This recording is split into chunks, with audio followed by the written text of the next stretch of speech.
Facts and Fancies, by and with Armando Iannucci. A switch in time. A few months ago, a man came to my door. He carried a briefcase in a colour I hadn't seen before, which I've never managed to identify since, despite careful searches through most of the nation's reference libraries and Swatch directories. Apart from that, he looked perfectly normal, the sort of man you'd expect to turn up at your house with an armful of crazy paving brochures, or at a push leaflets on Mormonism and the joys of tea celibacy. I was expecting a religious presentation as soon as I heard his first words. "Sorry to disturb you, but I wonder if I could talk to you about some of the ways you spend your life." "I think you're wasting your time," I said, not keen on squandering another half-hour stood in a doorstep puddle, rebuffing claims from a smiling person that Catholics were harlots. "Ah, no, I think you're the one wasting your time," he replied. "About 44% of it." "I'm sorry?" 44% of your time is wasted. You know you should always leave your car keys by the phone when you come in, but you don't, so every morning about 3.5 minutes is spent looking for them. You dawdle around the bakery section of Tesco's for 5 3/4 minutes, even though you know you always end up buying sliced white. You tried to develop an interest in kites and spent 3 weekends on an inappropriately elevated common, manufacturing enjoyment in a project which you later admitted was just a spurious attempt to tell your doctor you do plenty of exercise.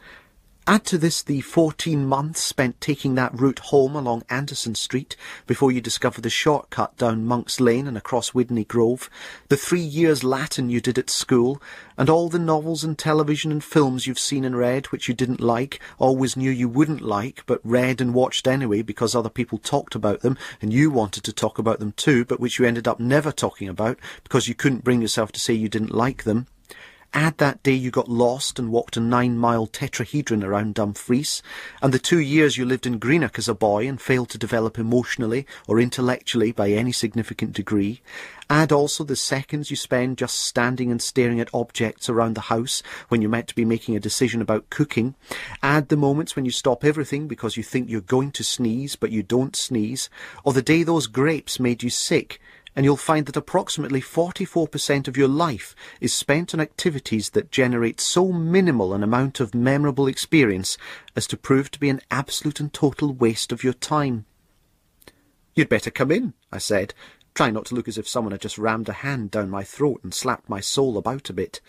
"But how did you get all this information?" "Guesswork," said the man. "You can probably rely on everyone having at least 3 of those examples apply to them at some stage. You'll be surprised at the number of people who've taken up kiting recently." "Right," I said, "and you've come here to show me how I can enrich my life by looking at St. Mark's Gospel and giving up Earl Grey tea, have you?" No, I've come to show you how much money you could make from your life if you sold it." "Sold it?" "Yes, well, bits of it anyway, the bits you waste." The man came in, sat down, and opened his mysteriously tinted suitcase, while I stood passively in my living room like a stuffed bear. Over the hours, he took me through leaflets and application forms which have subsequently changed my life, although almost halved it. Let me explain. Each one of us carries a 44% unused life. This spare time is of enormous value to certain exceptional individuals who actually find themselves so busy that they literally don't have enough hours in the day, or who are rich enough to buy up pieces of spare time as an investment.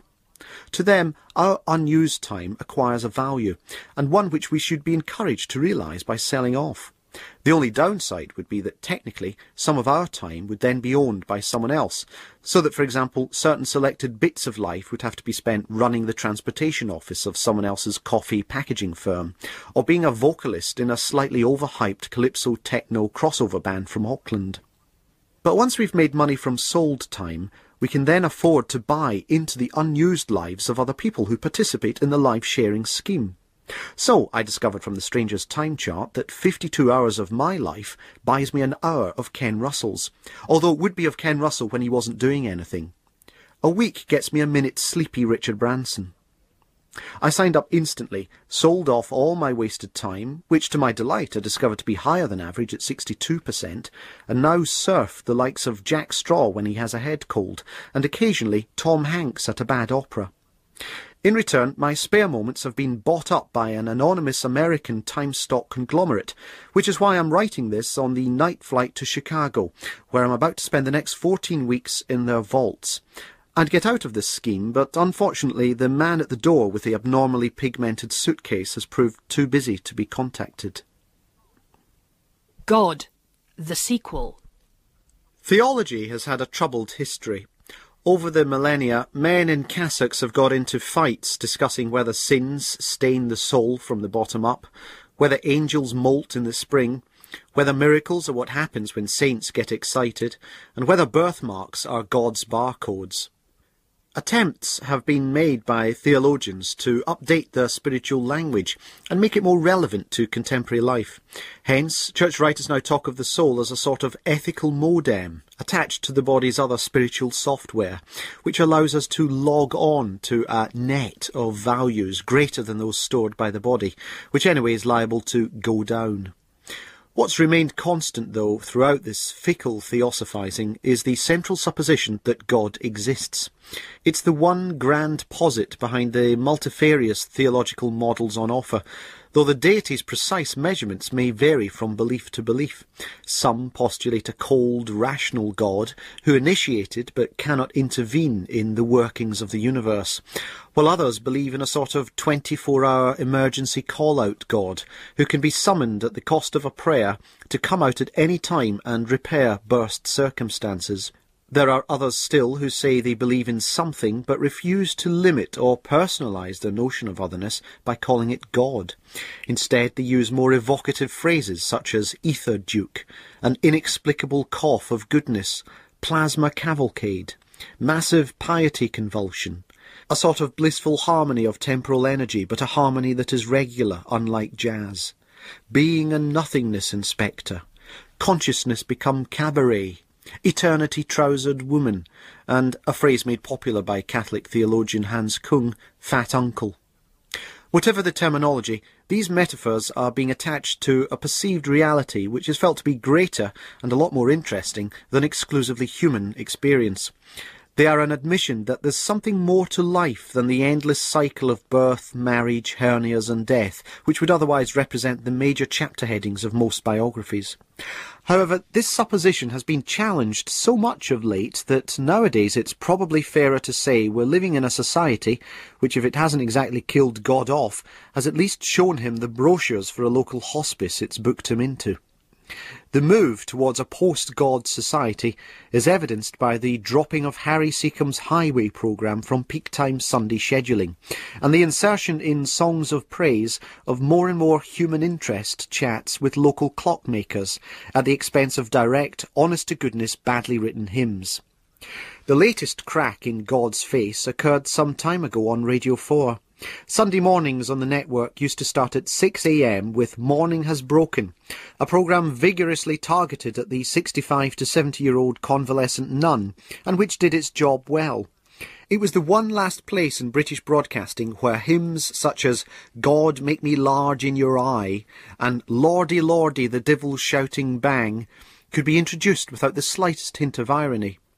But now it's been replaced by Something Understood, Mark Tully's anthology of bits of classical music and interviews with sensible but meekly troubled people who have a nagging suspicion religion's just a clever wind-up.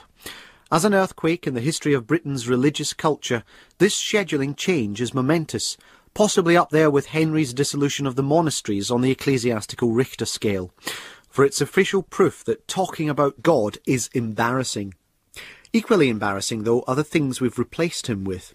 All alone in an arbitrary universe with no moral certainties to guide our behaviour, or at least spice it with guilt, we contrive an ad hoc spirituality out of popular CDs of monks singing on the Decca label, 12th century jingles for abbesses, or pre-pubescent choristers squawking the Angelus theme from a television drama about sex in cathedrals complete today's compact liturgy. We purchase these shards of theology for the car or the home MIDI system because we secretly crave the atmospherics of simple and serene certainty. Convincing ourselves these certainties are no longer available, we buy the next best thing, which is a record of some of them being sung by little boys in Durham Cathedral. And as the market becomes glutted with this budget-priced polyphony, we'll no doubt start looking elsewhere for even newer and more desirable mock-ups of the spiritual. Maybe gift shops will soon do a roaring trade in alabaster altar-rail towel racks and stained glass ashtrays, while we start buying wallpaper that makes our lounge look like a Dominican friary. And it's surely within the scope of current technological and marketing acumen to manufacture an entire range of fully functioning little gods, 18 inches high, alive, furry, and fully immortal, if you get the right sort of long-lasting batteries, all in the shops in time for the millennium. Anything, perhaps, to help us conceal our embarrassment at talking openly about something which, now we presume it to be dead, has left behind an uncomfortable silence in the gaps between what there is and what we'd like there to be. Greetings, one and all. I recently had to buy a card for a friend of mine who lost his dog in a powerboating accident. I didn't think much of my chances of finding anything appropriate, perhaps at best a blank card with a tastefully designed portrait of a small Labrador puppy playing with an oncoming vehicle. So imagine my delight when I stumbled upon something containing the following rhyme inside. Life is a big bag of surprises, a tin of peppermints won at a carnival, but sometimes life can toss us a shock like the death of a domestic animal. So this is to say how sorry I am that Eliot gave his last bow-wow when a sleek and mighty river craft sliced his head in two with its prow. Needless to say, my friend was delighted to receive such spot-on sentiments about his unpleasantly divided Afghan, and touched that I had correctly remembered its name. Before posting off the card, I made a note of the firm that printed it. They're called Omnicitations Greetings Services Limited, and according to their brochure, they offer a comprehensive range of rhymed greetings for every occasion, whether celebratory or invidious. Last week, I visited their small printing press in Warwick and spoke to their marketing director, Bob Tettertant. Bob explained that Omnicitations works off a computer database consisting of every conceivable situation for which any member of the British adult population could ever find themselves needing a greetings card. Their marketing system is less sophisticated, though. Thousands of the above sliced dog called Eliot card were distributed across the country, but apparently I was the first person to buy one. Now, Bob tells me, Omnicitations are working on targeting their audience more carefully, sending small amounts of appropriate cards to the one shop where the relevant person is most likely to buy it. But on to their database. Searching through the files, I came across a section on illness, including a number of verses devoted to coronary complaints. A friend is there to help you through times of trial and consternation. So this is one friend who's sorry about your 5th unsuccessful bypass operation. Or cosmetic difficulties. Imagine a world full of smiles and laughs and grins. Imagine its people skipping, shouting and bragging. That's why my wife and I are both sad to imagine your 60-year-old face now it's constantly sagging. In addition, there's 50 files on different types of toxic inhalation, including when pain and illness strikes, one prays to a favourite saint, but you've only yourself to blame for accidentally drinking some paint. Or, of all the sorrows that fall on man, none is worse than untold deaths, but worse has happened to you both, now your son is addicted to meths. 337 files deal with every aspect of marriage, including you are a thing of beauty and joy, of constant care and civility, but we cannot marry unless you accept the doctrine of papal infallibility. I left this delightful shop with 2 more purchases. One card is for a neighbour. A baby boy brings mountains of joy. A cry of a baby girl is a joyous song. But this card is just to let you know you've left all your car lights on, which I'll post off the next time the incident happens.